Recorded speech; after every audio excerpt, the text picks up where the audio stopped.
Boa noite. Essa segunda-feira, 7 de setembro, Dia da Pátria, eu tenho um convidado muito especial.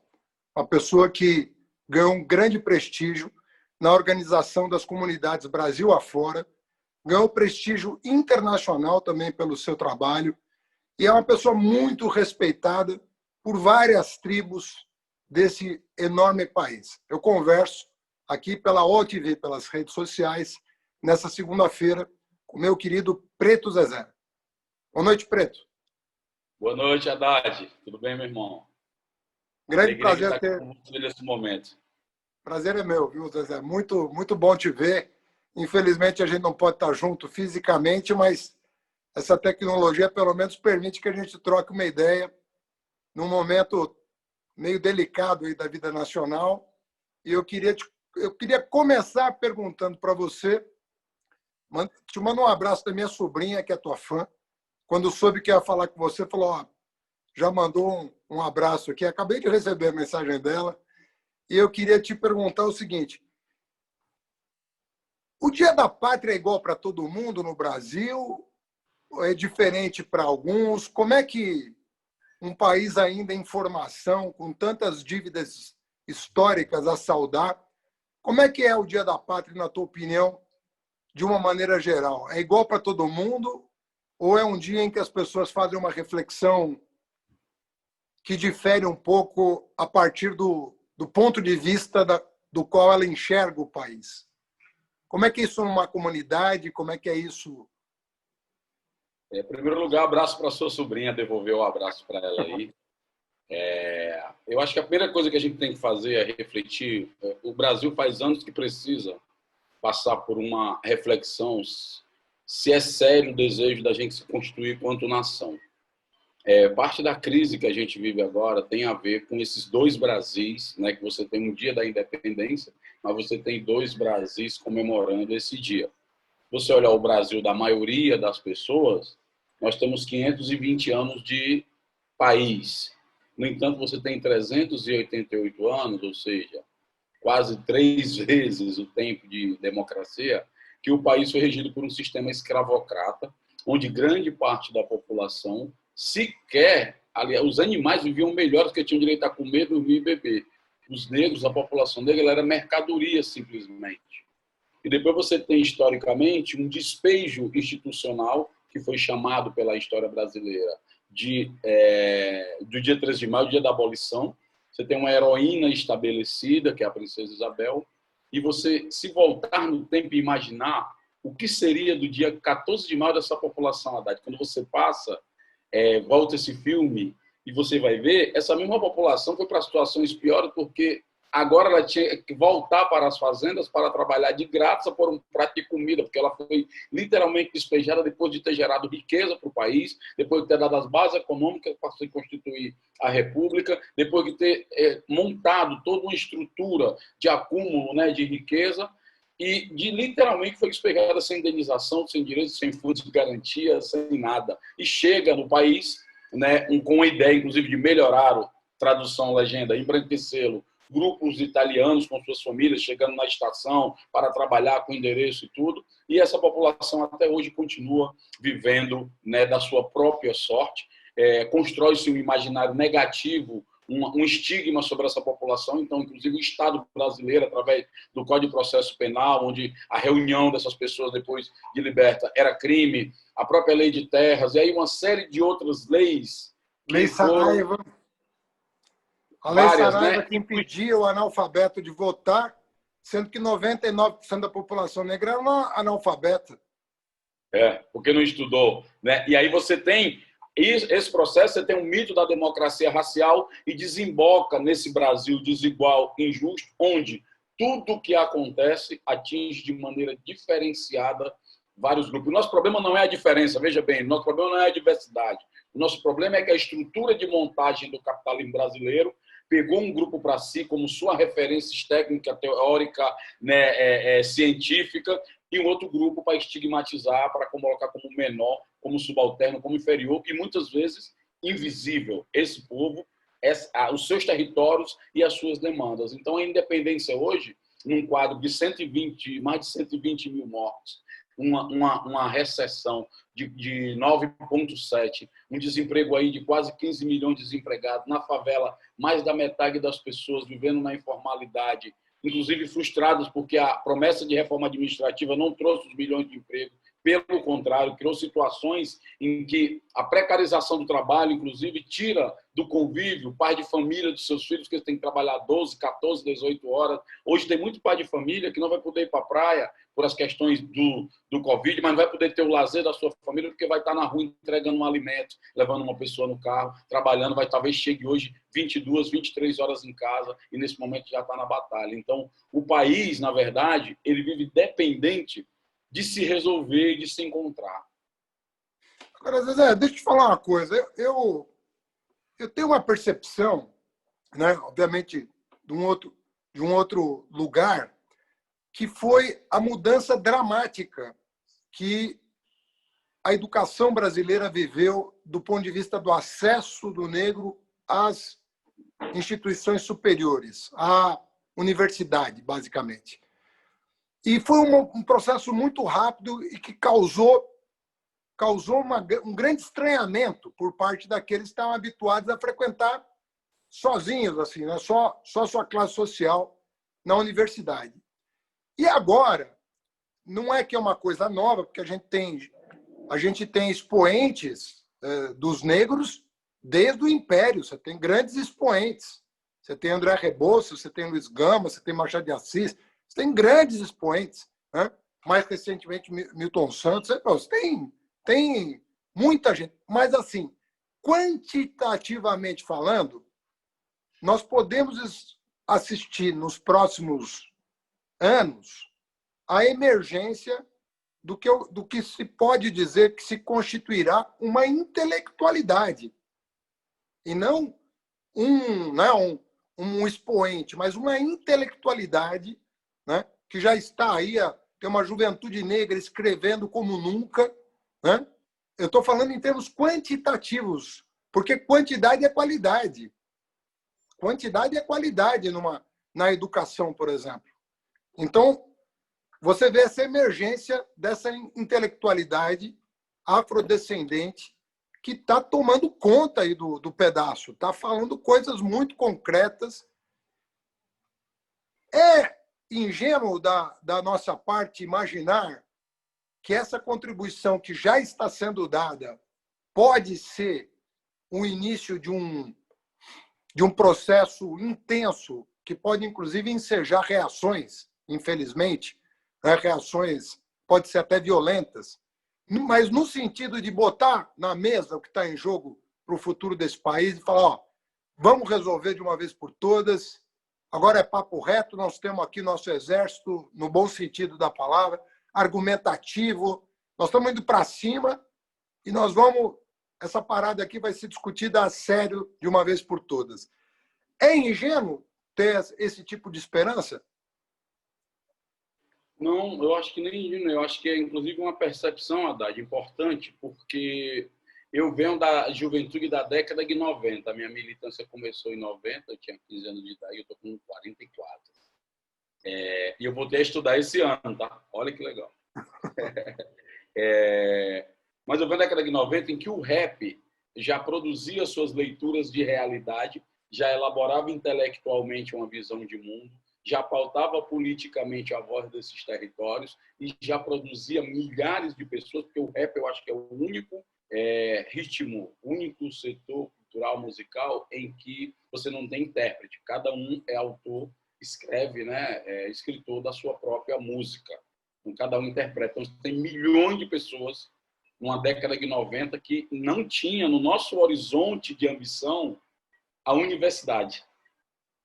Você vai ter o horizonte de ambição da universidade, e aí não é só o horizonte de ambição. Os nossos pais, analfabetos, minha mãe é doméstica, meu pai, final do pai é pintor, viveu a vida toda para isso, mas eu vejo emergir nos anos 2000 uma geração com outras ambições que não era o curso de bombeiro hidráulico, que não era o curso de pedreiro ou de cabeleireira, mas era querer ser médico, era querer ser arquiteto, era querer ser professor, era querer ser diretor de uma grande empresa, ser um chefe de administração.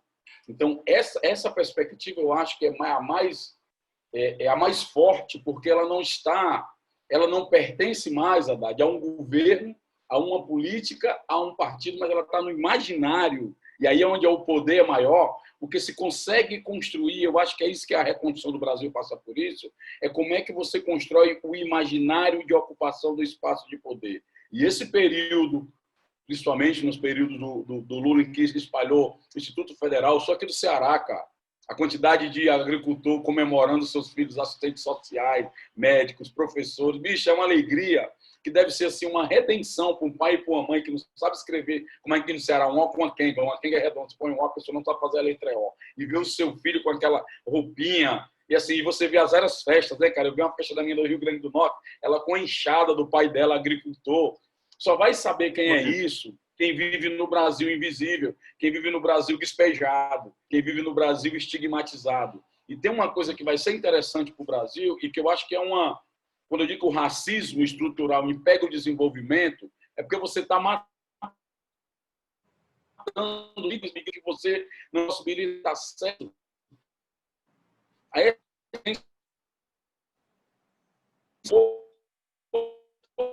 você ganha tempo, o que é? Você está matando essa juventude a cada 23 minutos. Então, você tem uma universidade em que nós tínhamos todo mundo careca porque tinha vergonha do cabelo. Quando eu vejo aquelas mulheres, aqueles meninos negros nos bancos da USP, na Universidade Federal do Ceará, na Universidade Federal de Pernambuco, nos IF, tudinho, com aquele cabelão, com aquele black, com a sua estética, com o seu orgulho, é um Brasil que emergiu, que vai demorar muito para o autoritarismo, para o fascismo, mandar a gente de volta para o bueiro, porque tiraram a tampa do bueiro e os invisíveis saíram. Eles nunca mais voltarão. Não existirá possibilidade da gente abrir mão do que foi conquistado. E o que é interessante, surge aí, principalmente na juventude, uma juventude mais politizada, um discurso agressivo, organizado, uma estética muito melhorada e importante, porque a estética não é só a representação, é uma questão de posição política. E aí é lógico que vai vir incômodo, porque a sociedade, culturalmente, o pensamento social foi condicionado por anos de escravidão a nos perceber somente como aqueles que servem, como aqueles que divertem, como aqueles que cantam, mas nunca aqueles que dividem o banco da universidade, nunca aqueles que dividem o espaço da revista Forbes, nunca aqueles que estão nas grandes âncoras da televisão, porque isso mexe com a estrutura de servidão a que o país foi submetido ideologicamente, onde o racismo, como instrumento de dominação e estruturador das relações sociais, ele é o mais eficaz do planeta, onde você tem a maioria das pessoas que assume que existe racismo no país, e quando você pergunta quem é racista, ninguém assume. Onde o Estado brasileiro, inclusive, nós vamos ter que fazer essa reflexão, Haddad, que eu acho que é um pós esse momento dos governos do PT, que incluiu esses grupos, que levou desenvolvimento às regiões do Nordeste, é que surge daí uma massa mais exigente, que começa a entender que política não é favor, mas é direito, e que não aceita mais que a política de nenhum setor os coloque como uma minoria ou como um setor coadjuvante. Mas não, há agora uma perspectiva de busca e perspectiva de poder, de ocupação de poder, porque o poder é para a maioria e nós somos a maioria, nós não somos minoria. E eu acho que isso é um elemento novo em meio ao desmonte de uma série de coisas, em meio a um processo de desencanto. Mas eu vejo, inclusive, naquelas manifestações de domingo, observe, uma juventude com suas camisas pretas, com seus black powers, com suas referências, com seus cartazes, se cuidando à distância e com um discurso objetivo de defesa do direito de viver da maioria da população. Isso é uma coisa potente e que eu acho que, por mais que tentem, não vão apagar essa chama de esperança, não vão roubar o nosso sorriso e nem tirar nossas ambições de viver e fazer do Brasil um país melhor, cara. Deixa eu voltar um pouco, vou pegar o gancho da tua fala, que você, de fato, essa geração, ela é também tributária das lutas que começaram com a tua geração e antes da tua geração. Então, são elos de uma longa cadeia de luta em proveito da emancipação. E a tua geração viveu um momento também único na história, que, sem sombra de dúvida, o hip-hop representou uma mudança de paradigma e de atividade política como não se via. Porque, obviamente, que assim, em toda manifestação cultural brasileira tem a mão do negro. toda ela está envolvida com a cultura negra. Mas o hip hop, não sei se eu estou exagerando, mas eu acho que o hip hop ele mudou um pouco de conceito, porque ele envolveu uma dimensão cultural que transcendeu a questão estética, como toda cultura transcende num certo sentido, mas de uma perspectiva um pouco mais incisiva, sabe? De ir para cima dos assuntos candentes, assim. Resolver assumir algumas coisas de forma mais explícita, de forma mais combativa. E foi quando você começa a tua militância, né? E que deu em tanta coisa boa. Né? Eu queria que você situasse quem está nos ouvindo sobre esse momento, quando essas coisas emergem. Você fez parte de tudo isso. Você fez parte do hip hop, você fez parte da CUFA. Isso ganhou projeção nacional e internacional. Queria que você contasse um pouco as raízes do que talvez, de um movimento que talvez a gente esteja colhendo os frutos só agora. Mas como é que você vê esse momento dos anos 90, tudo que rolou, que foi dar em Mano Brown, foi dar em Emicida, foi dar em CUFA, foi dar em Preto Zezé, foi dar em tanta coisa que antecedeu, vamos dizer assim, esse novo momento que nós estamos vivendo hoje? No Brasil, pelo que eu conheci do mundo, do hip hop no mundo, o Brasil ele é o hip hop mais politizado, um dos mais politizados do planeta, né? Porque ele tem as experiências, principalmente no Nordeste, em que junta com grupos políticos e você bebe dessa fonte, ou seja, tem gente que vem da rua, a gente aqui veio de gangue de rua, de baile funk, conheceu o povo da política e cruzou e deu o hip hop. No Nordeste é mais ou menos assim. Então é tanto que daqui do Nordeste é que surge as ideias de o hip hop quanto um movimento social. E muito inspirado pelas letras do Racionais, né? Então o Racionais foi meio que o abre-alas, o terceiro olho desse processo. Você tem a primeira etapa, que é a da demarcação, da afirmação, do autoconhecimento, da denúncia e diversão, como bem diz a abertura do disco Sobrevivendo em Rauti do Brasil, de 93, do Racionais. E você tem essa afirmação em uma legião de jovens no mundo, no país inteiro, Haddad, que vai para uma descoberta da questão do negro, que não tinha nas escolas. A referência que tinha do negro era uma pessoa amarrada, levando chicotada, então ninguém queria ser aquilo, todo mundo queria ser moreno, marrom, queria ser outra coisa. Então, e lembrando que nesse processo, no Brasil, o racismo é tão eficaz e ele é tão poderoso em que você não nasce negro, você descobre. Então, eu descobri, com 16 anos, que eu era negro a partir de uma música chamada Negro Limitado, do Racionais MCs. E depois eu acendo uma revolta, uma indignação e um sentimento de participação quando eu ouço Voz Ativa, que inclusive foi relançado agora, em 2020, né, com o Sindicato Paralelo do nosso amigo João Weiner, puxado pelo Dexter, o John, o Coruja, e o Mano Brown estava lá participando, produzido pelo KLJ e seu filho. E aí você tem esse primeiro momento da afirmação, da expressão, e aí você vai ter uma transição, que é quando isso se constitui, se massifica pelo país. Depois você tem a constituição de grupos das divergências e diferenças internas politicamente falando. Depois você tem uma aproximação dos grupos de esquerda, que aí evolui o nível político, mas começa também a chegar a tal ponto a aproximação com os grupos de esquerda, que grupos de rap começam a reproduzir nos seus refrões as palavras de ordem das manifestações do movimento sindical. Então é quando a base que vem da rua começa a rejeitar o hip hop por entender ou identificar nele a estrutura de um partido político. E alguns grupos, inclusive, começam internamente a adotar, inclusive, estrutura de centralismo democrático, as tendências dentro do grupo, ou seja, incorporar toda essa influência da esquerda, o que acaba afastando a massa que vem da rua, que, embora quisesse ter uma postura política, uma postura crítica ao sistema, como se falava na década de 90, não queria ser associada à estrutura de partido, porque já naquela época se identificava uma coisa mais burocrática, mais distante e tal. E olha que nessa década de 90, para ser comunista, a gente precisava ler o Capital, precisava ler os Grundt, precisava ler uma porrada de coisa. Ideologia alemã, dava mais trabalho ser comunista. Hoje não, xingou o presidente, você vira um comunista. Né? Se falar de qualquer outra coisa para ser... Era muito... Na nossa época era pau para dar em doido para você ler o material do para ler o Capital, então, Jesus Cristo, cara. Então, assim, dá um trabalho tirar a carteirinha de comunista. Hoje não, hoje qualquer um é comunista, basta xingar o presidente. E aí você tem a transição desse processo, que é essa legião de juventude que vem na década de 90. Você tem o desembocar dessa legião nos anos 2000, que é o momento que você tem um período de ampla inclusão desses setores invisibilizados. E não é à toa, esses dias eu falava, que eu estou discutindo muito por que as pessoas estão aderindo ao sentimento autoritário. E eu conversava com o Brau, e a gente disse assim, vamos discorrer, toda semana tem um debate, é o Brau. O debate era um menino apaixonado por Racionais e que defende o presidente. E aí é o debate de hoje. E a gente foi refletir.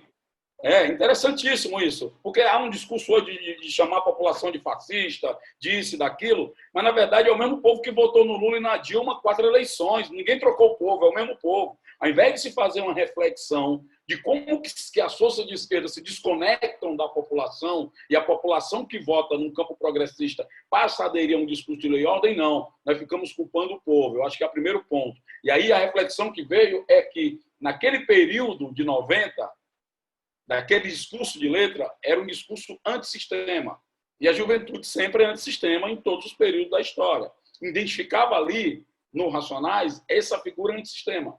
Quando as forças de esquerda, que era mais ou menos o discurso do rap, que sempre foi um discurso de oposição ao sistema, ganham, o que vai junto é toda uma geração de militantes engajados em causas que, próximo aos partidos, passam a ocupar a estrutura de Estado. E aí é onde eu acho que é o primeiro problema para entender o que está acontecendo no Brasil hoje. É que você liquida toda uma faixa de militantes que vai para uma estrutura de Estado, ou que tem toda uma formatação diferente, um tempo diferente. Quando alguém de uma militância que tem credibilidade vai para uma estrutura de Estado, leva essa credibilidade, mas também leva uma expectativa de uma resposta rápida, e isso não acontece. Você foi ministro, você sabe que a distância do que você pensa, executa e chega lá na ponta é uma trilha, é um caminho, principalmente na estrutura de Estado do Brasil, que foi montada não para atender sua população, mas para a população encher os cofres públicos de imposto e esse imposto não retornar para a maioria. E as grandes empresas se apropriarem dessa receita pública. Isso é o grande problema do Estado brasileiro. Aí você tem um outro momento, que é quando eu, em 2000, eu já estava identificando isso no rap. Então eu saio desse movimento mais politizado nosso, vamos organizar uma coisa chamada de Frente Brasileira do Hip Hop, que foi o Celso Ataíde que articulou.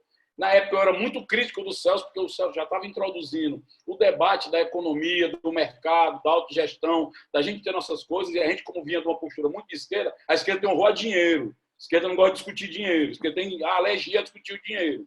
E aí o Celso vinha com esse discurso. Então, tu imagina o choque que deu. A gente militante, engajado na Nordeste, vem um cara do Rio, carioca, porque o rap tradicionalmente é de São Paulo, trazendo todo esse sistema de lançar disco, vender roupa, montar loja. Depois esse cara quer vender o hip hop, esse cara é vendido. E, na verdade, nada mais era o Celso já vendo lá na frente que a gente tinha que construir posições de força autônoma para que, independente de governos ou partidos, nós tivéssemos a nossa própria agenda, né, pública, de interesse nosso.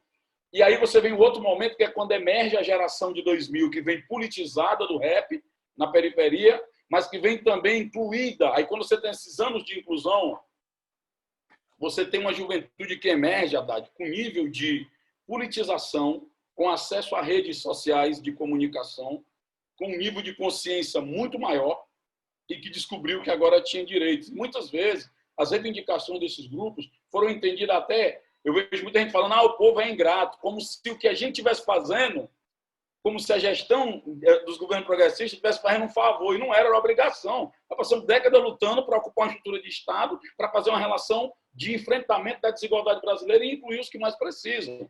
Toda vez que estou falando da ingratidão, porque os grupos populares têm rejeitado ou aderido a outras candidaturas que não são de esquerda, eu vejo um distanciamento das pessoas do que foi esses anos de inclusão, do cidadão que montou seu negócio, do filho que está estudando na escola melhor, uma viagem que ele vai para a Disney ano que vem, montou o mercadinho na quebrada, emprega as pessoas, né? Então você tem esse mundo acontecendo. E aí é onde eu em 2000 eu vou para a CUFA. Então eu vou para a CUFA por entender que era importante a afirmação do hip hop, tinha cumprido seu papel, mas a favela era mais diversa, nós precisávamos de um campo de mobilização novo, que não fosse o partido, não fosse o governo, mas a favela precisava organizar o seu discurso, a sua agenda, e a gente precisava radicalizar, basicamente, era na ação, porque no discurso a gente era muito radical no rap, sempre foi. O rap sempre teve um discurso radical, o dedo na ferida, sempre. Ontem, hoje e vai ser.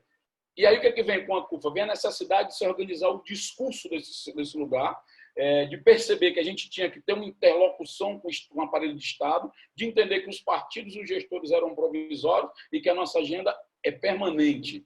E aí o rap vem, porque eu, Bio, a Giza, todo mundo vem do rap. Mas a gente não podia deixar a CUFA virar uma entidade hip-hopista pela diversidade que a favela é e pela complexidade que virou o Brasil mas principalmente no pós-Lula, que foi um momento, em 2003, o Lula recebeu uma comissão da gente do hip-hop. Foi o primeiro e único líder mundial a receber uma comissão de hip-hop, que estava o KLJ, o Ed Rock, o MVB, o Preto God, o pessoal do Maranhão, o GOG, assim, Rap Wood. Foi a primeira vez que aquilo aconteceu, nós fomos discutir com o líder da 8ª economia do mundo uma agenda pública da juventude de favela. Até hoje não se registrou isso no mundo, até hoje não tem, né? Foi uma coisa articulada pelo Celso, que já era prevendo o quê? Que a gente poderia ser um grande movimento com uma causa e que não deixasse, porque ia vir o mercado, ia vir a mídia, ia vir o entretenimento, que já estava vindo várias vezes, o hip hop sofreu vários ataques de apropriação e a gente brecou, mas que era preciso organizar um amplo movimento com base nesses lugares que o hip-hop veio, que são as favelas, com esse recorte de juventude negra, para pautar a nossa agenda pública e não ser pautado mais pelo mundo político ou ir a reboque dele. E aí é onde o rap chega agora. O rap chega nesse nível, onde você já tem jovens, tipo o Emicida, que empregam pessoas, que fazem negócios, que mexem com dinheiro. Seu irmão lá, o Fiote, que é um puta gestor, organiza tudo e ainda mantém o posicionamento político, porque tem outro problema nosso, né? A gente ficou achando bem o Jay-Z mandar um jato de advogado soltar militante, a Beyoncé fazer uma série de coisas, mas estão fazendo isso porque eles têm dinheiro lá. E a gente não valoriza os que têm um pouco de dinheiro e estão fazendo isso aqui no Brasil. E que a gente deveria valorizar mais e conectar mais essas potências. Então, acho que a gente vive um momento, se por um lado tem um momento difícil da ruptura dos acordos, da convivência social, que é estimulado o tempo inteiro, a gente vive um momento em que essa juventude está cada vez mais viva, mais alerta e está fazendo coisas mesmo em situações desiguais. Veja o exemplo da pandemia agora, o que nós fizemos durante esse processo, Haddad. Nós conectamos mais de 5.000 favelas, mobilizamos mais de 100.000 pessoas, chegamos a um volume de recursos de captação de 145 milhões de reais, atendemos mais de 3,5 milhões de famílias, a maioria mães, mulheres, mães solteiras da favela, né, do programa Mãe da Favela, até esse aqui que está aqui atrás. Então, você tem um impacto, e olha, isso é um ponto do governo. Tu imagina se isso é uma época de um governo progressista sintonizado com a nossa demanda. A gente tinha feito um novo processo de mobilização, que eu acho que aí é o desafio do momento. Como é que a gente renova a energia engajada da sociedade, uma agenda pública que não seja de partido nem de nenhum político, mas que aponte, agora já que está no centro do debate, o enfrentamento à desigualdade e que o racismo é estruturante dela. Então, não tem como discutir democracia, desigualdade, sem discutir esse racismo estrutural que pariu esse amontoado de escombro, magro de desigualdade que nós temos hoje. Desculpa me alongar, mas porque é do rap não, até hoje. Mas você está aqui para falar, rapaz. Eu quero te ouvir, todo o Brasil inteiro quer te ouvir, a gente quer aprender e quer entender o que está acontecendo. E por exemplo, me chamou a atenção na tua fala essa coisa que você falou que a CUFA, sem negar o hip-hop, muito pelo contrário, porque é um desdobramento, né? Mas a CUFA procurou transcender, de certa maneira, aquele ambiente para tentar abraçar o espaço geográfico da favela como um todo, assim, na sua diversidade interna, inclusive, né? Se eu entendi bem. E eu queria te perguntar, como foi possível organizar, e como é que você organizou isso do ponto de vista operacional? Como isso acontece? Você chegou por... Hoje você tem uma capacidade... Não, hoje você tem uma capacidade de mobilização incrível. Você está mexendo com mais de 100 milhões de reais para atender mães solteiras das favelas que não tinham como sustentar os seus filhos. Pô, é uma capacidade operacional incrível. 140 milhões, você falou?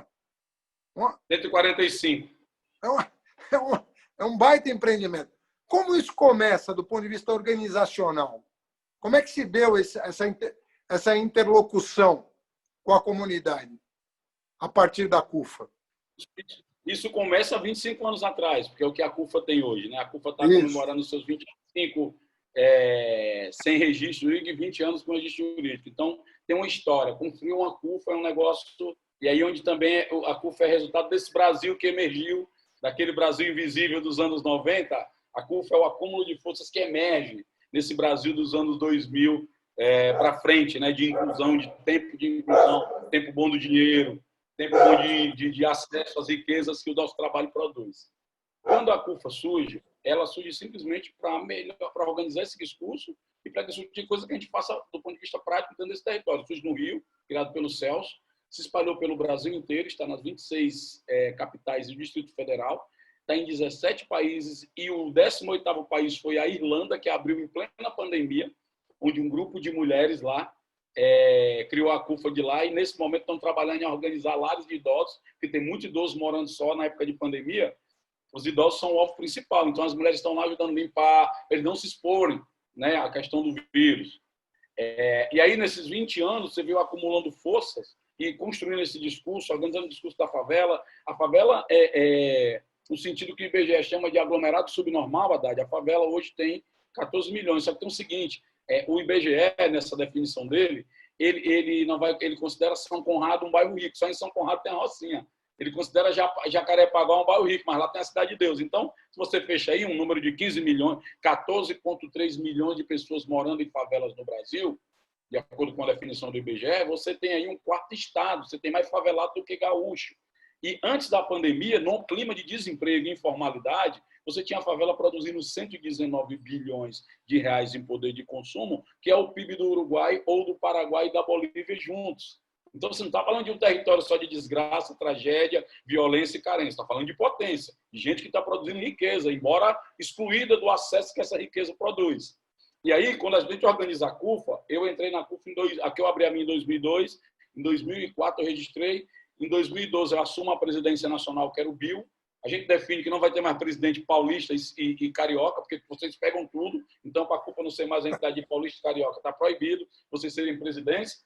Estabelecemos na CUFA, eu acho que é a única entidade que tem uma cota para brancos, para a gente não se tornar também uma instituição de amigos legais que querem ajudar os pobres, favelados e tal, mas ser uma entidade nossa, mesmo com o nosso nível de déficit, com a nossa ignorância desinibida, com as limitações que a gente tem, mas será a redenção dos ignorantes, a revolução dos malucos, né? Então, definimos isso e definimos uma perspectiva em que a favela não é carente, ela é potente. Nisso, quando vem a pandemia, e aí nós construímos vários, né? Você tem a Taça das Favelas, a Liga do Basquete de Rua, o TUS, que foi até hoje o maior prêmio de hip-hop organizado, né? Que a CUFA organizou, que era no Canecão, no Rio de Janeiro, onde o hip-hop ali ia para um sarrafo alto de dialogar com meios de comunicação, com empresas, com temas espinhosos como mercado, sexualidade, moda, que na época eram tabus, né? Para o hip-hop.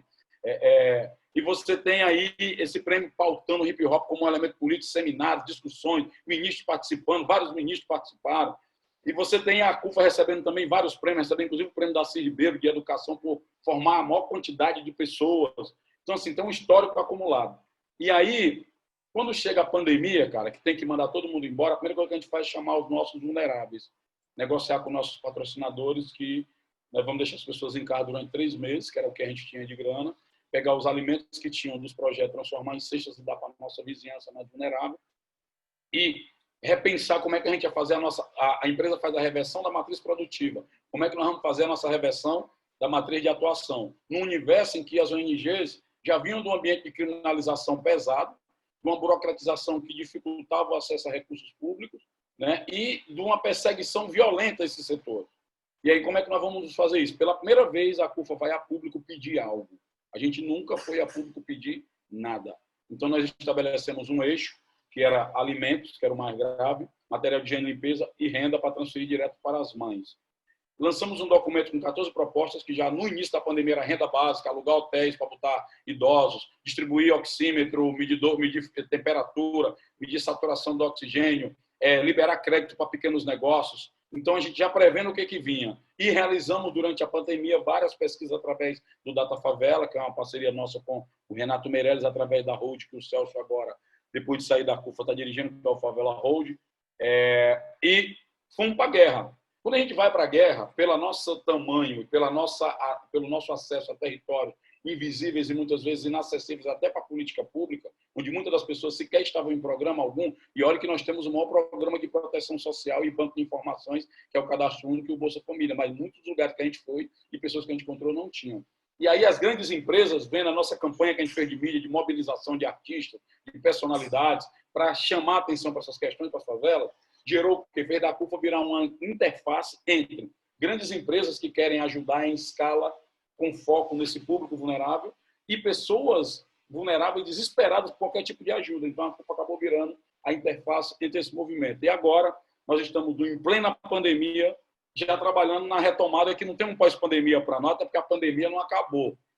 Tem agora um trabalho de construir com essas empresas negócios que nós estamos chamando de negócios sociais, que são aqueles que dão lucro e melhoram a vida das pessoas, porque não acreditamos em revolução por vias econômicas na sociedade capitalista. Então, você tem que desenvolver a economia desse território para poder desenvolver a oportunidade para as pessoas, porque é humilhante a pessoa receber uma comida. Né? A pessoa está recebendo, alguém está lhe dando. As pessoas querem dinheiro para desenvolver sua própria atividade e ter sua autonomia. Então, acabamos de criar uma empresa chamada Digital Favela, que trabalha com micro-influenciadores de favela. Lançamos uma rede social indicada para negros e negras, mas aberta para quem quiser participar, que lá é o nosso álbum de família, chamada Black e Black. E estamos agora discutindo um grande programa, que eu acho que vai ser o maior, de conectividade com favelas e educação. Zé, como é que funciona? Que a gente lê o noticiário, vê cientista social escrevendo sobre a favela, e sempre os conflitos que são sobre os quais se joga a luz são os clássicos da literatura, né? Então, se fala muito da questão religiosa, né?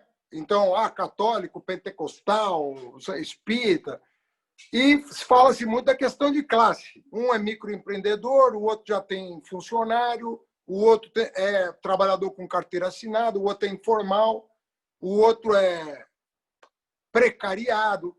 Tem uma segmentação muito grande, tanto do ponto de vista simbólico, religioso, quanto do ponto de vista material. E isso também tornou a favela uma coisa muito menos homogênea do que talvez um dia tenha sido, se é que isso aconteceu. Mas a diferenciação, pelo menos da minha experiência de prefeito aqui de São Paulo, eu vi uma diferenciação muito grande entre a gestão da Marta e a minha, por exemplo, dentro da comunidade. Como isso é trabalhado? Os conflitos, eles afloram ou eles se atenuam? Como é que a coisa funciona para você manter uma coesão interna em torno de um projeto como esse que você descreveu? Você acabou de falar a palavra mágica, projeto. Todas as vezes que nós conseguimos unificar minimamente um campo majoritário, nós tínhamos projeto. O que a gente vive no Brasil é uma fragmentação monstruosa, estimulada por um discurso que visa quebrar todos os acordos e diálogos possíveis e consensos necessários para se constituir um projeto. Eu estava ontem até brincando na rede social, ressuscitaram o finado Stalin, e isso deu um debate na rede, na ressuscitação do Stalin, né, e tal. Enquanto isso, no Gulag do preço alto, o povo estava levando pau, porque a cesta básica está aumentando o valor. Então, o povo não sabe nem quem é Stalin, nem quem é o Gulag, mas no Gulag do preço alto. E aí um deputado do Cidadania... Mercado ele sabe o que é, né? Supermercado ele conhece. Então, um deputado do Cidadania pegou preços de produtos do supermercado e foi para frente do supermercado e gravou um vídeo e disse: viraliza até chegar no presidente, reclamando do preço alto. E ele teve 1 milhão de compartilhamento em pouco tempo na rede social. Então, assim, quando se tem sintonia com o que é o projeto para a maioria, o projeto para a maioria está claro no momento de crise, desemprego, de risco sanitário, risco à saúde. Está claro que as pessoas querem ter um dinheiro para pagar suas contas, dinheiro no bolso, comida na sua mesa e saúde. Isso é o eixo central do que hoje, digamos, unifica grande parte da população brasileira. Né? A fragmentação, eu estou muito preocupado com essa fragmentação, mas porque ela está muito nos setores que eram para ajudar a organizar o consenso. Porque na favela, na hora que eu falo, lá não tem, quando a gente entrega a cesta básica, ninguém ali está pensando se o cara votou no Haddad ou no Bolsonaro. Nós estamos numa ação emergencial de salvar vidas. Ninguém está pensando se é o PT, se é o PSDB, se é quem quer que seja. Não cabe isso ali naquela hora, e nem isso é importante, que nem as pessoas conseguem entender essas questões. As pessoas veem o seu interesse imediato, as pessoas veem o que atende a sua agenda de emergência. E isso que é a política. A política é a defesa dos interesses. Como a gente não politizou algumas questões que eu acho que foram graves, por isso que a fragmentação, inclusive, prejudica você construir um projeto, acho que a primeira delas, quando eu falei do dinheiro, eu falei brincando, mas é um debate que eu estou fazendo muito sério. Eu vejo os grupos de esquerda criticando o empreendedorismo. É preciso dizer que no governo da Dilma, Dilma Rousseff, do PT, que o secretário da micro e pequena empresa era o Afif Domingos, que hoje eu acho que deve estar até na equipe de Paulo Guedes, foram criados 9 milhões de microempreendedores individuais. Pô, tá xingando o empreendedor que criou o micro, o MEI, cara. Então, nós temos que resolver. Tem algumas esquizofrenias que entrou, que a crise também, ela é também de projeto, entendeu? Ela é mundial, ela é de projeto do que está aí, mas é projeto do que botar no lugar. Não há também o que botar no lugar. Então, fica uma desorientação, que a própria crise do capitalismo, acho que o neoliberalismo também está aí, já está na sua fase crônica, mas ele fica esperneando, e esse espernear que é o mais perigoso, porque você começa a perder a referência do que é central para unificar um projeto, se perde em pequenos discursos, né? E eu vou dar vários elementos aqui para a gente refletir hoje. Ficam se criticando, colocando o debate de religião num nível monstruoso, como se o Malafaia, o Marco Feliciano, esses caras, eles representassem a dona Nina, lá do Jardim do Conjunto Habitacional aqui da Minha Casa Minha Vida, que é uma mulher de esquerda, presidente da associação. Ela é evangélica, mas ela é uma mulher progressista de esquerda. E ela não se deixa levar por esses caras, pelo discurso de ódio, pelo discurso de morte. Então, eu não posso botar no mesmo pacote essas pessoas. A outra é que há também um esquecimento proposital do que foi feito no verão passado, que é bom lembrar que esses grupos religiosos, inclusive essas lideranças, estavam juntos nos campos de esquerda, nas 4 eleições, cara. A diferença era que as organizações sociais do campo de esquerda estavam muito bem obrigados, porque a esquerda chegou no poder, e esses grupos não. Eles tinham um projeto próprio de poder. As lideranças desses grupos se fortaleceram com emenda, com concessão, com rádio, televisão, parlamentares, projetos, igreja. Não é à toa que eles são poder no Lula, na Dilma, no Temer, e foram fundamentais para eleger o Bolsonaro. Então, não adianta procurar construir... eu vejo agora, vamos se aproximar dos evangélicos. Como se os evangélicos fossem um pacote de biscoito. Não é, cara. As pessoas estão achando que evangélico é abestado, é tapado, porque o cara tem umas questões conservadoras e tal, mas ele quer UPA. É um país desigual. Ele quer areninha, ele quer escola de tempo integral, ele quer o filho no IF, ele quer o filho na UFC. Ele é evangélico no sentido de uma questão religiosa, de costume, de valores. Estão transformando isso num debate central, quando isso é uma questão individual. O Estado é laico? Mas a questão da profissão de fé é uma escolha individual. Isso não é debate central, não vou interferir se o cara gosta de Jesus, de Alá, ele não acredita em ninguém, ou se ele é espírita. Não me cabe, quanto política pública, discutir isso. Me cabe, sim, evitar que essa visão religiosa faça gestão de uma estrutura pública que é da sociedade, não é dos partidos nem dos governos. Quando um presidente ganha, ele é presidente do país todo. A eleição é um processo. Quando ganha, ele é presidente do país todo, de quem votou e quem não votou nele. Isso é um elemento. A economia da igreja, eu acho que a gente perde, inclusive, porque não se percebe que, na medida em que os grupos da agenda pública foram para dentro da máquina pública, a estrutura política passou a dialogar com os territórios urbanos, viam esses grupos de igreja pentecostais que cresciam. Não é à toa, Haddad, que se você tirar o mapa eleitoral da eleição do segundo turno do Crivella e do Freixo no Rio, onde o Crivella ganhou é onde o Lula e a Dilma sempre ganharam.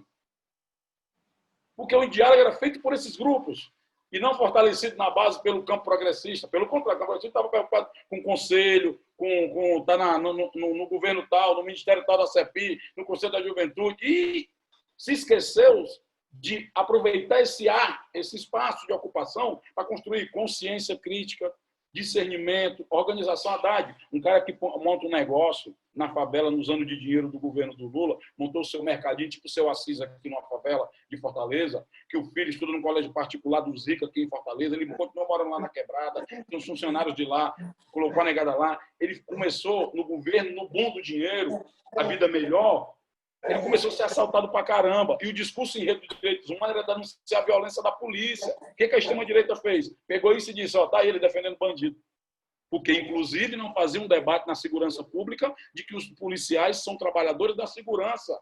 Interditou, pelo contrário, acaba a polícia militar. Aí o cara estava na quebrada, no meio da bala comendo, de facção X, facção Y, tocando fogo, quebrando tudo. Ele quer que alguém acabe com aquilo. Quem vai acabar é a polícia. E a polícia é a que mais mata no Brasil?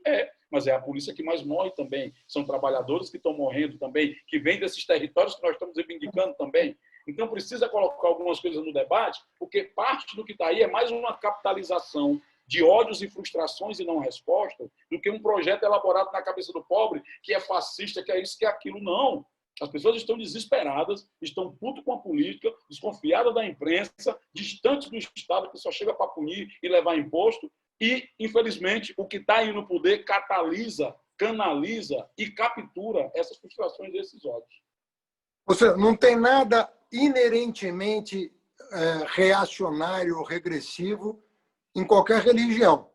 É só a maneira de você trabalhar a pessoa e, como você falou, não tratar o sujeito como um pacote de biscoito, né?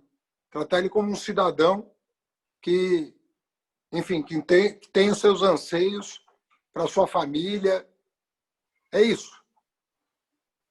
Agora, a presença, esse crescimento, você falou, os partidos saíram de cena, até porque chegaram ao poder e aí você tem que, né, você fica ali todo atarefado com as coisas do governo, isso distancia, é verdade, eu vivi na pele isso. Mas também a Igreja Católica também um pouco saiu de cena, né? Acho que desde do João Paulo II, o medo ali da teologia da libertação, aquela coisa, o pessoal deu uma Comunidade recuada. eclesial de base, né? Comunidades eclesiais de base e tal. Por outro lado, essa mesma comunidade que é acusada hoje de estar adotando valores muito conservadores, não sei o quê, é o mesmo lugar que é acusado de produzir balbúrdia, de produzir o funk, de produzir... Ou seja, é muito curioso notar como os discursos sobre a favela são absolutamente, às vezes, contraditórios entre si, né? Na verdade, dá a impressão que dá que o cara não conhece e fica falando, achando que sabe do que está falando, né? O que é essa miríade de coisas acontecendo simultaneamente? Às vezes, você pega o neopentecostalismo e o funk, estão no mesmo lugar, rigorosamente convivendo no mesmo lugar. O que é essa convivência e o que isso promove ou dificulta uma tomada de consciência política em torno de um projeto mais ambicioso para o nosso país? Se você olhar o rap, eu lembro, o disco Sobrevivendo no Inferno é uma bíblia e uma arma. Tinha muito de igreja evangélica naquele tempo. E ali era 98, 97. E tá ali. Já tinha presente aquilo. O que não tinha no Brasil, que é aí que eu acho que é o novo e vai dificultar para se entender. Você tinha uma agenda ultraliberal que perderam 4 eleições no Brasil. Isso nunca ganhou. Para ganhar a eleição no Brasil, a agenda ultraliberal teve que dar um golpe na Dilma, né? Teve que usar um processo extremamente questionável de comunicação. Se escondeu de debate. Na verdade, não teve debate na eleição sobre pauta econômica, até porque, né, fugiu do debate o tempo todo. Você tem um discurso de ódio que estava guardado no Brasil há muito tempo, mas que estava em execução, porque você tem jovens negros morrendo o tempo todo para falar o racismo no Brasil é dissimulado. Porra, é porque tem um George Floyd sendo morto para todo mundo ver, mas no Brasil matam 45 mil George Floyd todos os anos. Então, não sei que dissimulação é essa que as pessoas veem. Mas é mais uma naturalização da violência, então não se dava atenção a esses absurdos. E você tinha, com a emergência dos grupos que você falou, os pobres, os negros, os LGBTs, as mulheres, você tem, cara, um incômodo, não só um incômodo, mas você tem, pela primeira vez, a coadjuvância daquele sentimento do provedor patriarcal, do macho, o controlador, o fodão que bota controle armado. E é nesse discurso, nessa subjetividade que vai aflorar o sentimento da pátria, de dar porrada na vagabundagem, de dar tiro, de o cara mandar na família. E você tem um alinhamento que nunca houve no Brasil, que é as religiões pentecostais que aderem a um discurso de ódio a partir dos seus líderes. A agenda ultraliberal assenta sobre isso para poder se legitimar, e a necessidade desse machão de uma promessa que deram para ele de economia e arma, para ele retomar o seu protagonismo na família, porque está um negócio, esses maconheiros, esses gays, esse negócio, esses bandidos do funk, do rap, tomando de conta do Brasil, eles juntam todo esse pacote e viram o que está aí. É tanto que você fala, mas a culpa é do presidente. Eu acho que ele é um sintoma. E o mais complexo, não vai passar se ele caísse hoje. Derrubaram o presidente hoje. Não vai passar. A sociedade brasileira vive uma crise séria E é isso que é mais preocupante, porque eu estou vendo as pessoas migrarem, Haddad, de uma preferência por direitos e democracia para um discurso de lei e ordem. E o mais grave, voltando para a agenda de segurança, é que a esquerda, como um todo, colaborou. Olha como é grave a nossa questão.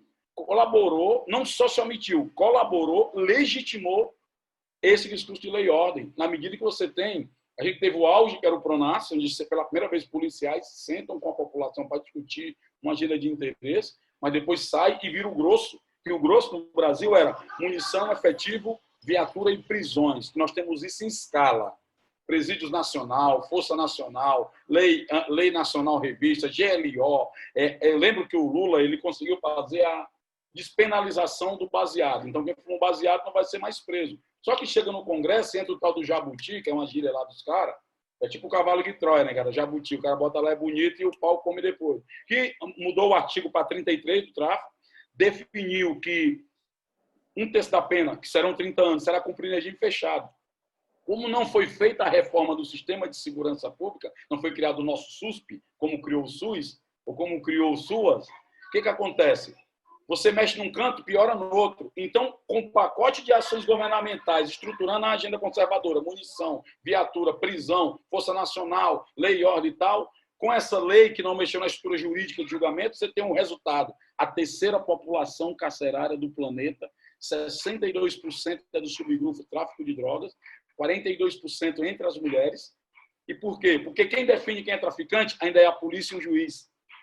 Não é o cara pega o baseado, mas quem define se é traficante ou não é a negociação ali. Então, essa não só ausência do projeto de esquerda na segurança pública, como legitimação, os governadores, e é o resultado, embora eu converse com governadores aqui do Nordeste, eles reagem, não, mas a gente está fazendo assim, acesso a está não, amigo, o resultado é o mesmo, encarceramento, que custa caro.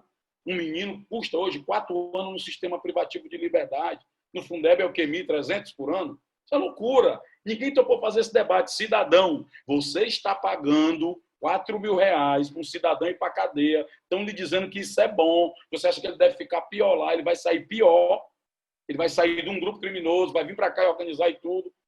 Porque em uma criança, a gente paga 1.300 pelo Fundeb por ano para ficar na escola. Você está pagando. Ninguém quis fazer esse debate com medo de ficar ali, o voto, o populismo, a direita, não sei o quê. E nisso o dragão foi crescendo, crescendo, e hoje está tocando fogo a ponto de a gente ter uma situação tão grave que nós vamos ter, que até o monopólio da força, Haddad, em alguns territórios, o Estado brasileiro já não tem mais. Isso é muito grave de como vai corroendo as poucas conquistas e os contratos sociais que a gente estabeleceu em torno do pacto de construir o país. A outra dificuldade que eu penso que nós vamos ter que enfrentar é que há uma briga hoje por protagonismo, por quem é o partido X ou o partido Y.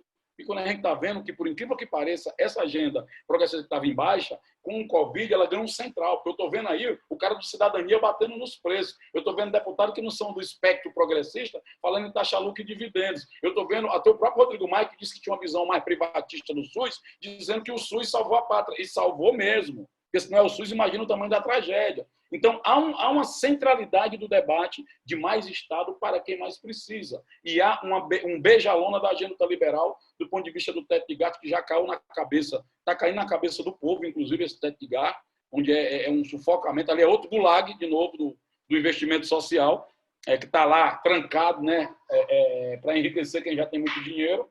E você tem uma brecha para construir dessa vez, não quem será o nome, não quem será o partido, mas qual é o projeto que consegue reconectar com as esperanças e a expectativa da população brasileira. Se a gente continuar insistindo nesse caminho de melhor protagonismo, que é o que eu acho que está acontecendo, e eu não estou vendo caminho para onde sair, de uma luta insana pelo monopólio do bem e um desastre do ponto de vista de uma guerra interna, o protagonismo, nem precisa ter eleição, é melhor deixar mais 4 anos do jeito que está aí, cara. Infelizmente, é a tragédia. Essa migração que você está acompanhando, né, que você falou direito e democracia para lei e ordem, é uma diferença muito grande, né? Democracia e direito de um lado, lei e ordem do outro, é pesado, né? Um país se muito né, tá grave. Tá diante de um dilema como esse, né? Porque nós, na verdade, democracia deveria ser associada à ordem democrática, né? E direito deveria estar associado à lei, porque não existe direito sem lei. O que significa dizer que nós estamos criando uma contradição onde deveria ter harmonia, né? E isso com todos os riscos inerentes a colocar as coisas nesse plano, que é um plano muito perigoso, né? Qual é o caminho que você está vendo do ponto de vista... Eu entendi do ponto de vista partidário, né? Você falou, olha, ou a gente entende que essa quadra histórica nos impõe a todos, né? Uma altivez, um desprendimento, uma capacidade de articulação, de conversa, ou nós vamos ficar nessa. E eu concordo com você em gênero, número e grau. O Bolsonaro é um sintoma. Você tira ele daí, o bolsonarismo, ou o nome que se queira dar para isso, vai permanecer, porque é uma coisa social. É um problema, é uma questão social que está colocada. Diante disso, mais do que falar, ô querido, tudo bom? Manda um alô para a Haddad aí. Oi, Haddad. Oi, que... É o José. Tá bonitão. Diante disso, a pergunta é, falar com lideranças políticas, construir nesse... Mas como é que a gente fala com o povo? Como é que a gente conversa com as pessoas? Porque você também não pode, como você falou, vai chamar o cara de ingrato, né? Vai chamar o povo de ingrato, vai chamar o povo de burro, vai chamar o povo do quê? É o mesmo povo que votou no Lula, é o mesmo povo que fez coisas extraordinárias. Então, mas a questão é a seguinte, como é que você reconecta quem está na militância política com quem está na base e que tem poucos minutos por dia até para se informar, para conversar? Porque o cara está ralando das 4 da manhã às 10 da noite. Se for mulher, mais ainda. Como é que religa? Como é que reconecta? Como é que você enxerga essa... Vou lhe dar um exemplo agora de várias coisas que eu vi acontecendo que, para mim, foram muito positivas. O presidente queria que o auxílio emergencial fosse R$200. Houve uma mobilização da Rede Brasileira de Renda Básica com artistas, né, pessoas de influência e tal, que conseguiu pautar de tal ponto a renda básica que não só o Congresso elevou para 600, como se constituiu uma frente parlamentar com 23 partidos, somente o Partido Novo não está, espero que mude de ideia, tá, Amoedo, se você ver esse vídeo, convence seu partido a mudar de ideia, e com 215 parlamentares. Então, é uma agenda pública que pauta a política, pauta o Congresso e se constitui. O ruim é que a narrativa disso não se conseguiu captar nem se postar para o campo progressista. Pelo contrário, tem pesquisa, de novo, dizendo que o presidente habilmente conseguiu a paternidade do auxílio. E por uma questão, inclusive, óbvia, de logística, né? A Caixa Econômica que entrega, então, o governo federal. Mas, mais do que isso, hoje, eu acho que está faltando uma perspectiva, porque muda. Você está falando, é sério, do dia a dia do trabalho, da pessoa que está no trabalho, da mulher. Como é que nós voltamos? Isso tem a ver com o cotidiano, Haddad. E aí, quando eu vejo algumas pessoas falando, vamos voltar para a base. Ou o cara está achando que é o Brasil de 2002, antes do Lula, ou ele não sabe que Brasil é o que ele está falando. Ou parece muito, eu vejo muito assim, eu sou muito, às vezes eu me frustro porque eu sou do rap, que eu escrevo letra, eu queria desenhar charge, ou imagem, tudo que eu vejo de ideia, na minha cabeça vem um desenho. Então o desenho que vem aí é um caba na favela, com um filho, a mulher grávida, e ele lá com a mulher e o menino, e ele vê uma menina durinha, se larga e larga a mulher lá e abandona. Como é milhares, eu não estou aqui ilustrando, eu estou falando de um caso real que acontece o tempo todo, que a gente vê. E o cara se joga e larga a mulher lá, pô. No meio da guerra, no meio do sofrimento. Os anos passaram e a menina também meteu o pé no vagabundo. E o vagabundo lembra o quê? Vou voltar lá para a mulher. Estava no bem bom, deixou a mulher lá na guerra, largada, sozinha. Ele nem reflete que aquela mulher botou o dente novo, pintou o cabelo, fez a sobrancelha, foi no negócio de bronze que agora ela usa, entendeu? Vende produto da Mariquê e da Avon, não assinou a carteira para não perder as condicionalidades do Bolsa Família, do cartão da vacina, do menino da escola perto e tal. Ou se não tem escola, não bota uma crechezinha para que fica o dia inteiro. melhorou a frente da casa dela, botou um cimento, rebocou, a casa não é mais metralhada e tal, melhorou as condições, se virou. No celular da mulher tem 3 namorados, um do pagode, um do forró e da igreja. Tem que se perguntar, pelo menos, se quer que o cabra apareça na vizinhança. Então é preciso entender. Aí eu vejo pessoas falando do Brasil, não é a polarização, cara, tu vai num bar, numa favela, tem um travesti, tem um LGBT, tem a menina lésbica, tem um cara que torce Fortaleza, um cara que torce Ceará, estão tudo lá, comendo seu churrasquinho, trocando ideia. Aqui é que rola um bate-boca, mas fica no bolo. A capacidade de ter uma unidade lá, da favela, é muito maior do que na esquerda esclarecida. O cara vai falar assim, não, eu acho que é importantíssima essa coisa do debate sobre as drogas. Mas, assim, numa crise de prioridade, tem outro debate central. Então, como comunicação, eu vou colocar o debate da maconha agora para quê, cara?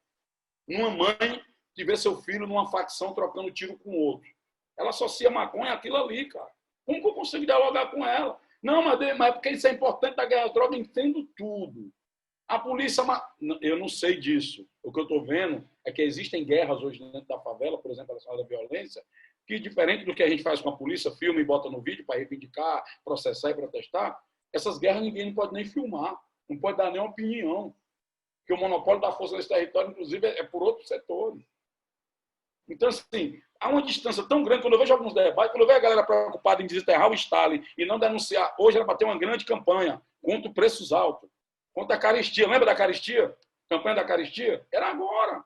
Eu não vejo que o Lênin botou pão, paz e terra e a gente não consegue encontrar 3 temas que dialoguem com o povo, cara. É assim, inacreditável. E há um problema sério de comunicação. Infelizmente, estão, de novo, banalizando a comunicação. E a comunicação hoje, a gente tinha que montar o grupo e tudo, hoje não, é só turbinar grupos que já estão se comunicando. A quantidade de blog, de site, de página que essa galera está produzindo. A quantidade de gente produzindo comunicação de base lá do território na hora, mas que não, sempre pensado numa coisa aqui em cima, na vanguarda, para levar lá para a favela, para a base. Mas da base, é aí que o povo não está entendendo o Brasil, pós a inclusão do governo Lula. Existem jovens pensando, produzindo, exigindo, coletividades se criando, que muitas vezes deixam o que se antes pensava. Por exemplo, hoje tem leituras intelectuais em letras de rap, ou em gente da favela, que deixam distante os intelectuais da USP. E olha que eu não sou do discurso que fala assim, a universidade é os playboy, é a elite, aqui na favela nós sabemos de tudo. Eu não faço a dicotomia populista, eu acho que burra, inclusive, porque se eu estudo, a minha ação prática será muito mais qualificada, e se a produção acadêmica científica dialoga horizontalmente com o que nós estamos fazendo na base, essa produção vai ser muito mais qualificada. E a gente produz a inteligência necessária para reformar o Brasil.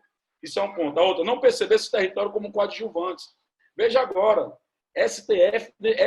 TSE decide. Distribuição proporcional de recursos e candidatura de negros e negras. Por que a esquerda tem que esperar para 2022? Por que ela não faz a lição de casa agora?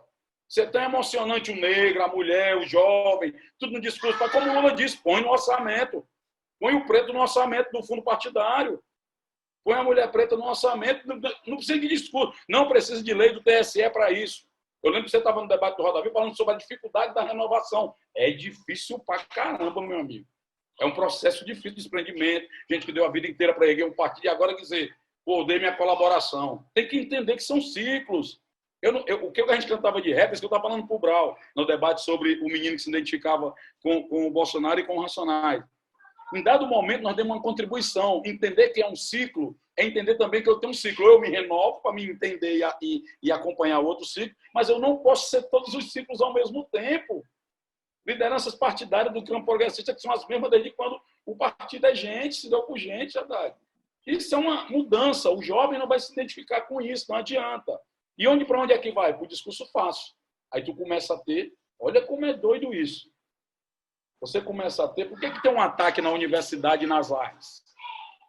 Porque é lá onde oxigena o nosso pensar e o nosso sonhar. Porque o projeto também é de interditar a expectativa de sonho e de projeção.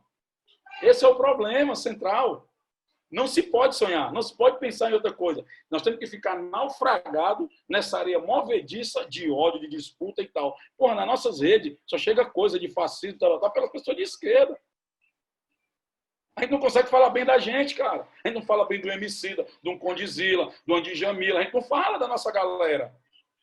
Então temos que ter um pacto entre nós Hoje, por exemplo, o Silvio Almeida, hoje eu acho que furou um pouco essa bolha, o Silvio. Está até falando com ele ontem, porque muita gente de favela está conhecendo o Silvio Almeida. É a primeira vez que a gente tem um intelectual negro que está debatendo sobre o Brasil. Não é um intelectual que vai falar sobre o racismo, não. É outro cativeiro que também a gente caiu nesses debates mais pequenos. É um intelectual que está pensando o Brasil.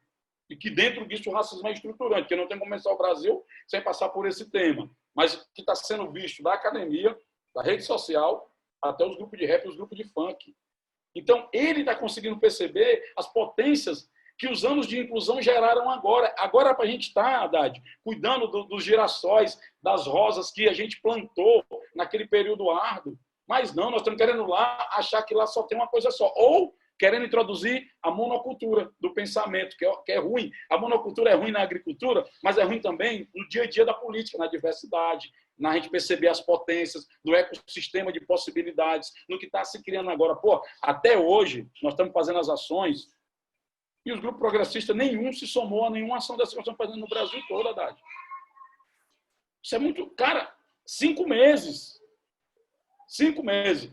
Esses dias veio alguém ligar. Ah, eu queria ligar para a CUFA para discutir como é que nós vamos organizar a distribuição de cestas básicas. Meu irmão, nós estamos há 5 meses, já chegamos a 3,5 milhões de pessoas.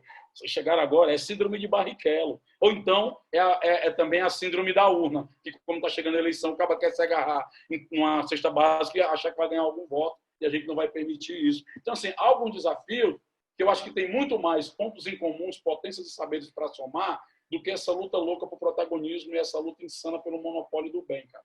Se a gente conseguir virar essa página e oxigenar essas coisas boas entre nós, porque nós precisamos disso também, Haddad, precisa de astral. Você acordar de manhã assim, tomar um banho, olhar para a tropa e dizer, vamos, beijar o seu filho. Não é porque o mundo está se acabando que eu não vou fazer o aniversário do meu filho, cara. Eu preciso disso, eu preciso desse astral para viver. É aí que os caras estão matando a gente. Não é a democracia, é aqui, ó, na subjetividade. Na hora que matar aqui, adeus, acabou tudo. Nós estamos caminhando para o final da nossa conversa maravilhosa. E eu queria te fazer uma pergunta. Nós estamos há 2 anos do bicentenário da independência, 2022.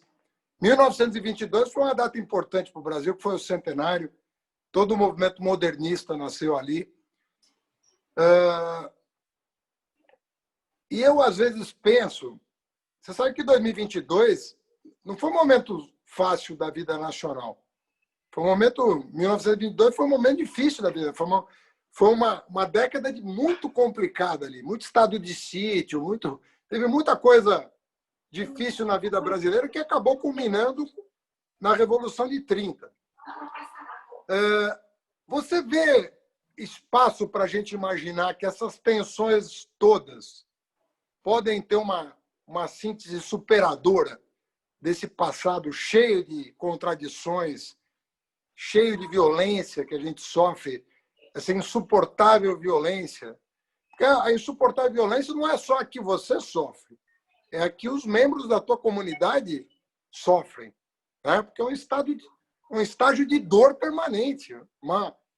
Um corpo, um organismo que está sendo fraturado continuamente. Então, é por isso que pessoa de qualquer classe social pode se indignar em relação a isso. Não é porque você é empresário que você não pode se indignar com um estado social como esse. Você vê que esse processo tem abertura para imaginar uma superação que pode levar mais tempo, né? A gente não sabe, mas, enfim, você vê como também uma abertura de possibilidades, ou você está mais pessimista em relação ao futuro imediato do país? No território que a gente se criou e veio,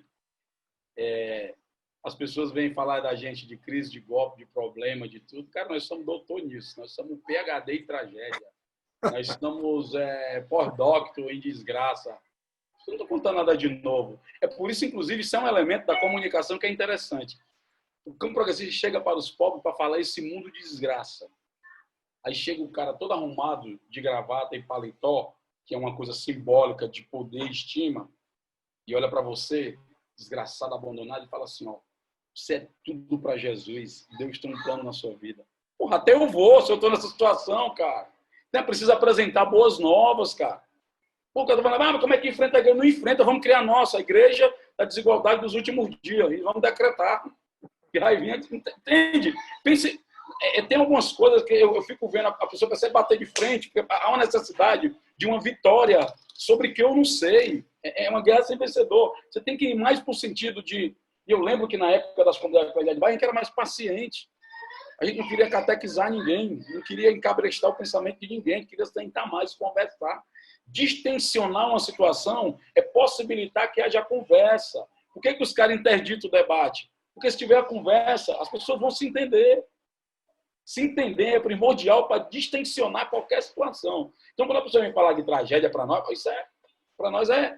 Agora, tem debates que a gente deveria tratar com mais seriedade. Eu vou dar um outro exemplo de novo de como foi capturado um debate importante e o campo progressista perdeu a pernada. Corrupção. O campo progressista gourmetizou. Eu lembro até, falei isso para Rui Falcão, que ele publicou uma tabela sobre ranking de corrupção. Aí tinha eu não sei se era o PFL ainda, era DEM, PMDB, papapá, e o PT vinha em quarto. Eu falei, mas Rui Falcão, o PT prometeu foi que não ia ter corrupção, irmão. Então assume que vacilou e fez merda e diz para a população, dizemos merda e não vamos fazer, e está aqui porque nós não vamos fazer mais. Está aqui quem fez merda.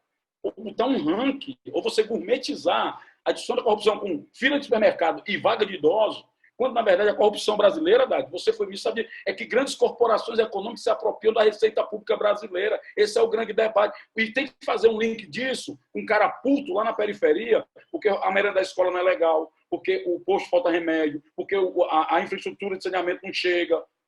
Ninguém se propõe a fazer um debate sério. Como você vai, pedagogicamente, criar um senso crítico numa população que já tem um nível médio de percepção de coisas complexas? Tem que ter alguém que traduza do que é os commodities no petróleo até impactar no preço da passagem do ônibus e no óleo de cozinha e no arroz que a mulher... Entendeu? Tem que ter uma comunicação que diga para o povo e o povo vai entender, cara. Isso é ridículo, se eu achar que eu não vou entender. Quando eu vejo uma mãe de favela com R$120 que ela pega e ela ativa a proteção social de criança, de idoso, negocia as contas da bodega, da mercearia da quebrada, joga dívida para lá, joga dívida para cá, escolhe o que é prioritário, e divide aula para o Paulo Guedes, para administrar a economia em momento de crise. Então, assim, é preciso tratar com as questões sérias. Vem agora o debate da tributário. O cara que está no Higienópolis compra um pão. O que está no Capão Redondo compra o mesmo pão. No entanto, do Higienópolis, que tem mais megafone, rede social e acesso, ele grita pra caramba que o Estado está intervindo, que o Estado é muito grande, que a economia, bababá. O cara do Capão não tem nem isso. E o pior, não chega o resultado do imposto recolhido pelo Estado. A população vai ter raiva do Estado mesmo. É preciso saber que um cara de classe média que defende Estado mínimo, enxuto, ele defende porque ele não precisa do Estado. A raiva do favelado do Estado é por outra ordem, é de outra origem. É porque lá o Estado, ele dá muito dinheiro para o Estado engordar, o Estado não devolve as gorduras para lá, cara. Isso aqui é sério. Tem que se politizar um debate necessário de cotidiano das pessoas. Vou dar outro debate sério, Haddad. Eu estava discutindo com um cara de direita aqui, um parlamentar, e 2 funcionários dele me falaram que pegam um ônibus em Fortaleza, demoram 3 horas para chegar em casa. O transporte público nunca foi um debate de responsabilidade do governo federal. E também caiu outro mito, porque está assim agora. O Estado não universaliza, então privatiza e vende tudo. É mentira. Existem experiências boas em ambos setores. O grande desafio é como é que nós vamos encontrar a junção dessas boas experiências com coisas que já aconteceram. Mas, por exemplo, o transporte deveria ser um debate nacional, porque quem constrói a pista para o ônibus passar, que quebra tudo, quem constrói a pista, que passa o cara com o seu carrão privado sozinho, é a receita pública. Por que esse cara também não paga para ter ônibus bom, de qualidade? É um debate, mas ninguém faz. E outra, é uma política, é um serviço público pago no cash, cara. Educação todo mês, vai lá, arroz e impostos. O ônibus não é toda hora. Ninguém tem um debate. Então, assim, eu estou dando alguns debates centrais de radicalização e democracia, que aí democracia é entender que existem outros atores e atrizes agora, que infelizmente algumas pessoas vão ter que sentar no banco e olhar, aprender e sentar, e hoje é aula. Senta agora que tu vai escutar hoje, já falou demais.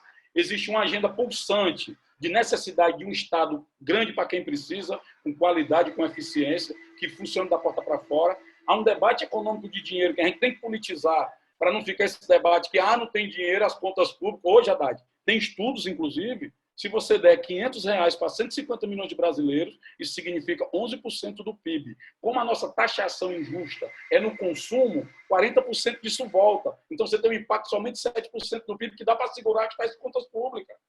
Nós temos que enfrentar esse debate no Brasil, cara. Então, assim, tem vários debates que vão distensionar, e as pessoas só vão se distensionar e se unir. Não existe união porque é legal se unir. Existe união quando tem consenso, quando tem interesse. Quando você tem um projeto que constrói consenso, que agrega interesses, e agregar interesses, gente, desculpa. Teve um monte de coisa no Brasil, um monte de sacanagem, mas o momento que a gente vive no Brasil é o seguinte, tem uma estação para chegar, tem vários vagões, e cada um vai no seu vagão e vai descendo na estação, mas nós temos que chegar, e tem que entrar todo mundo nesse trem. Do contrário, não adianta de falar de frente ampla se as pessoas não são amplas. Eu acho que está precisando mais de gente ampla para poder construir essa tal dessas frentes amplas. Tá? E eu acho que aí a gente distensiona. Você é um cara fundamental, tem apanhado por isso, inclusive, que eu estou acompanhando a porradaria em cima de você. Mas eu acho que é uma missão, cara. Não é possível que a gente não consiga, com inteligência, com o país maravilhoso que a gente tem, o povo maravilhoso que a gente tem, que não sair desse buraco que a gente se enfiou. E, de novo, o problema não é o candidato, não é o partido, mas é um projeto que volte a fazer o nosso povo ter esperança, gostar de se gostar, poder conversar, porque é isso que está estragando. Estão fazendo o nosso povo não gostar mais de si. As pessoas não gostam do país, Haddad.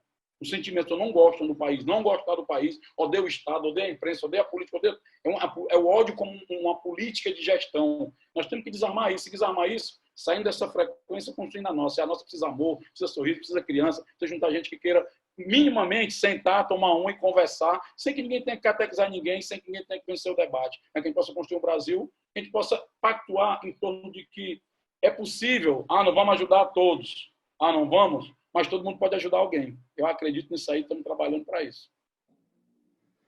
Bom, essa segunda-feira, 7 de setembro de 2020, eu conversei com essa figura extraordinária e admirada, Preto Zezé.